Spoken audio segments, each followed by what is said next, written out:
तो बहरहाल कैप्टन साहब का बहुत-बहुत खैर मकदम है, इस्तकबाल है और इसमें तो दो राय नहीं कि लोग आपके बारे में लिखते हैं कैप्टन साहब कि हमें बहुत अच्छी मालूमात मिलती है, सॉलिड चीज़ें मिलती हैं। कुछ बातों में ज़ाहिर है कि इख्तिलाफ हो सकता है, हम भी आपसे ये पूछ देते हैं कि नहीं ऐसे, वो अपनी जगह है। लेकिन आपका जो एनालिसिस है, जो फैक्ट है, एक होता है फैक्ट, एक होता है फिक्शन। तो आपका ज़ोर जो होता है वो फैक्ट पर है, फिक्शनाइज़ेशन पे नहीं है। हम जैसे लोग जो है वो फैक्ट और फिक्शन दोनों को मिक्स कर देते हैं।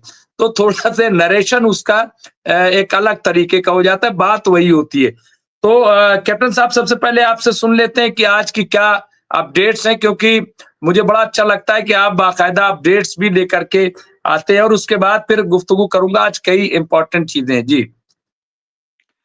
अपडेट तो आज बड़ी बात यह है कि अब हुती ने एक और बड़ा हमला किया इजराइल के ऊपर। और इजराइल ने फिर से चेताया है कि वह अब हुतीस के विरोध में एक बड़ा एक्शन करेगा। एक अजीब सी घटना ये हुई है कि एक रशियन पानी का जहाज जो कि भूमध्य सागर से सीरिया की पोर्ट की तरफ आने की कोशिश कर रहा था, शायद वो सीरिया में आकर रूस का जो सैनिक साजो-सामान है, उसको लेकर वापस जाने के फिराक में था। उसमें इंजन रूम में, बॉयलर रूम में कुछ फट गया, इंजन फट गया और वो डूब गया। बहुत ही अजीब वाकया है। तीसरी बात ये है कि आज कुर्दिस्तान के जो लड़ाके हैं, उन्होंने फिर से दबाव अपना बढ़ा दिया है तुर्की की तरफ और फिर से उन्होंने छोटी-मोटी लड़ाइयों को अंजाम दिया है एसटीएस के साथ। यानी कुर्दिस्तान के वह लड़ाके अभी तक सीरिया में जो नई सरकार बनी है, उसके काबू में आने के लिए राजी नहीं हुए हैं। चौथी बात जो है वो बहुत ज़्यादा अहम है। वो ये इसलिए अहम है क्योंकि अमेरिका ने आज पहली बार ये हिंट दिया है कि अगर सीरिया की तरफ से कोई हमला गोलान हाइट्स की तरफ हुआ, तो अमेरिका जो है वह उसके विरोध में कार्रवाई करेगा। चाहे वो डिप्लोमेटिक कार्रवाई हो, चाहे फौजी कार्रवाई हो। मेरे ख्याल से अमेरिका को ऐसा लग रहा है कि ऐसा ना हो कि दमिश्क में जो रेबल ग्रुप्स पावर में आए हैं, जिसमें कि मुख्यतः एसटीएस के लड़ाके हैं, ऐसा ना हो कि वो थोड़ा अमेरिका के खिलाफ चले जाएँ, इज़राइल के खिलाफ चले जाएँ, जो कि कभी-कभी दिख रहा है वहाँ पर। देखिए त्योहार का माहौल है, सीरिया में हमेशा मोर और लेस सेक्युलर कंट्री थी, सभी धर्म के लोग मनाते थे आनंद। आज जिस तरह से वहाँ एक क्रिसमस ट्री को पब्लिक तौर पे जलाया गया है, ये दिखाता है कि शायद या तो जो अभी रेबल ग्रुप कंट्रोल में है, एसटीएस के लड़ाके हैं, शायद वो अपना असली रंग आस्ते-आस्ते दिखाएँगे, जहाँ वो माइनॉरिटीज़ को कम इज़्ज़त देंगे। या ऐसा भी हो सकता है कि एसटीएस का अभी तक गलियों पर या नुक्कड़ों पर कंट्रोल नहीं है। जी डॉक्टर रिज़वी? ये आप सही कह रहे हैं कि ये अपडेट्स आपने दिए और यहाँ तक आप पहुँचे, ख़ास तौर से जो सीरिया में हुआ है जिसका मैंने ज़िक्र किया था और अभी ताज़ा खबरें कुछ और अपडेट आई है।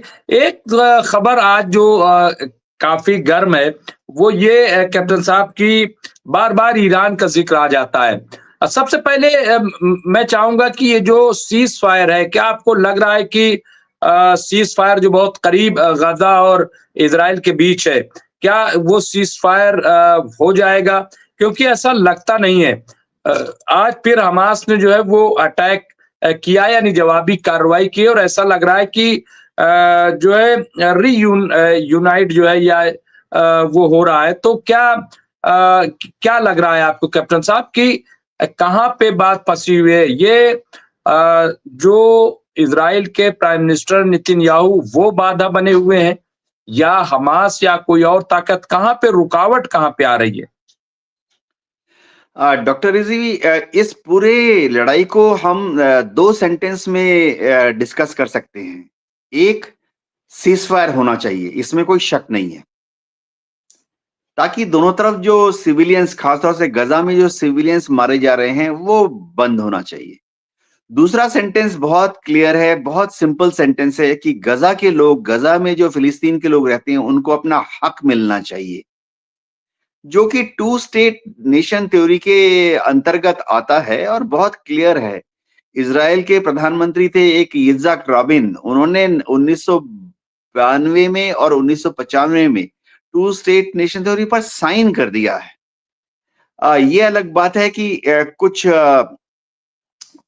एक्सट्रीम राइट विंगर्स ने, एक्सट्रीम ज्यूज ने उनकी इसीलिए हत्या कर दी।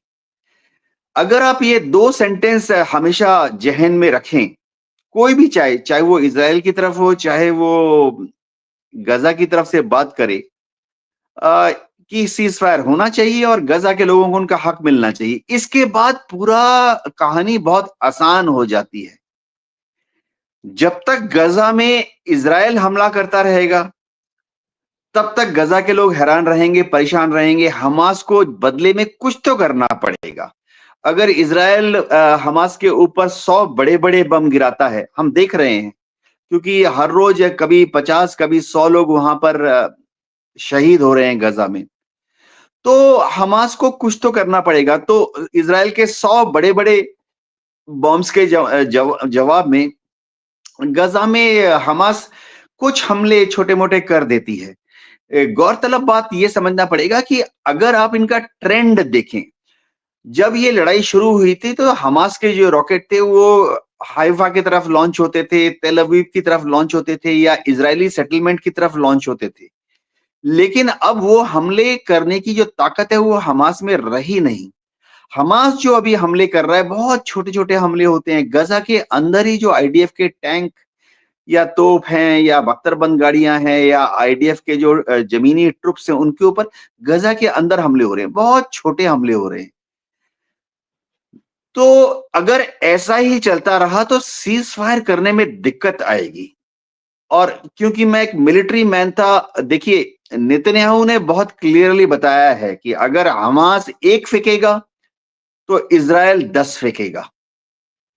ये जो कार्रवाई है, इन्होंने इज़राइल की जो फोर्सेस हैं, इन्होंने शुरुआती दिनों से, अगर आप 1948 से सोचना शुरू कर रहे हैं, तो लगातार जितनी भी लड़ाइयां हुई हैं, सब में इज़राइल ने अपनी फौजी ताकत का इस्तेमाल एक ही तरीके से किया है कि दुश्मन अगर एक हमला करता है, यानी 1 किलो, एक मुक्के से, एक घूंसे से हमला करता है, तो इज़राइल हमेशा उसका 10 गुना ज्यादा जवाब देता है, क्योंकि इज़राइल के पास वो ताकत है। अमेरिका ने इज़राइल को उस तरह की मिलिट्री साजो-सामान दी है। तो सीज़फायर कैसे होगा?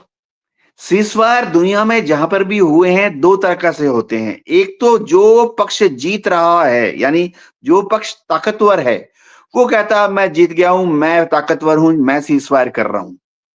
दूसरा तरीका कैसे होता है? सीज़फायर ज्यादातर जगह इस तरह से होती है कि जो पक्ष कमजोर है, वो भांप लेता है कि कुछ भी हो जाए वो जीत नहीं सकता। इसलिए वो जो बची-कुची जीतने का जो कोशिश करता है, वो टेबल पर बैठ के बातचीत के जरिए जीतने की कोशिश करता है। तो गजा में अगर हमास हमला करता रहेगा इज़राइल के ऊपर, तो नेतन्याहू बहुत क्लियर हैं कि उनको एक बहाना मिल जाता है कि 10 गुना ज्यादा ताकत से वो हमास के ऊपर फिर से हमला करें। नेतन्याहू के पर्सनल लाइफ में भी उनको हेल्प करती है, क्योंकि उनके पास कोर्ट केस चल रहे हैं, उनके ऊपर करप्शन का चार्ज चल रहा है, जब जुडिशरी उनके पीछे पड़ी है। जब तक हमास हमले करता रहेगा, बहुत छोटे-छोटे हमले कर रहा है हमास, लेकिन जब तक हमास ये हमले करता रहेगा, नेतन्याहू बहुत खुश हैं। नेतन्याहू बहुत खुश हैं, वो तो हमास को रोज थैंक यू बोल रहे होंगे अपने मन ही मन में कि हमास छोटे-छोटे हमले कर रहा है, तो नेतन्याहू को बड़े-बड़े हमला करने का मौका मिल जाता है। जुडिशरी को नेतन्याहू ठेंगा दिखा रहे हैं कि जब तक लड़ाई चल रही है, नेतन्याहू पावर में रहेंगे, क्योंकि इलेक्शन हो नहीं सकते, नेतन्याहू पावर में रहेंगे। तो नेतन्याहू के लिए विन विन सिचुएशन है अगर हमास आईडीएफ के ऊपर छोटे-छोटे हमले कर रहा है। जी, डॉक्टर रिजवी।